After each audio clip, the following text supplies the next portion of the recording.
ಪ್ರಜಾಪ್ರಭುತ್ವ ದಿನಾಚರಣೆಯಲ್ಲಿ ಯುವಕ ಹೈ ಡ್ರಾಮಾ.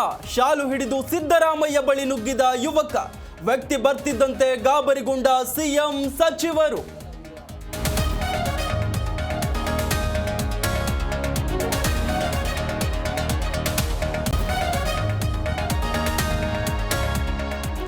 ಮಾತಿಲ್ಲ ಕತೆ ಇಲ್ಲ, ಬರೀ ಮೌನಕ್ಕೆ ಶರಣು. ಖಾಕಿ ಕಸ್ಟಡಿಯಲ್ಲಿ ಮುನಿರತ್ನಗೆ ಫುಲ್ ಡ್ರಿಲ್.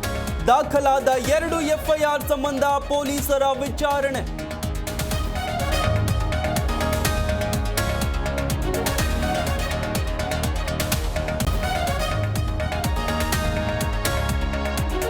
ಅಟ್ರಾಸಿಟಿ ಪ್ರಕರಣದಲ್ಲಿ ಮುನಿರತ್ನ ಲಾಕ್. ಬಿಜೆಪಿ ಶಾಸಕನ ವಿರುದ್ಧ ಮುಗಿಬಿದ್ದ ಕೈಪಡೆ. ಯಾರೇ ತಪ್ಪು ಮಾಡಿದ್ರೂ ಶಿಕ್ಷೆ ಆಗ್ಬೇಕೆಂದ ಕಾಂಗ್ರೆಸ್.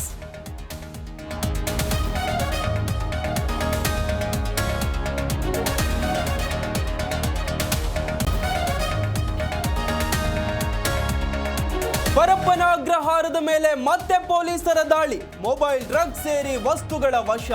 ಜೈಲಿನಲ್ಲಿ ಇನ್ನೂ ನಿಂತಿಲ್ಲ ಜೈಲಧಿಕಾರಿಗಳ ಕಳ್ಳಾಟ.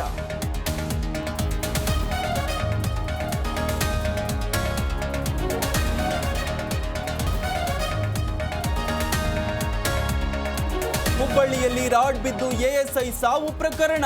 ನೇತ್ರದಾನ ಮಾಡಿ ಸಾವಿನಲ್ಲೂ ಸಾರ್ಥಕತೆ ಮೆರೆದ ನಾಭಿರಾಜ್. ಅಧಿಕಾರಿಗಳ ವಿರುದ್ಧ ಕಠಿಣ ಕ್ರಮವಾಗಬೇಕೆಂದ ಕುಟುಂಬಸ್ಥರು.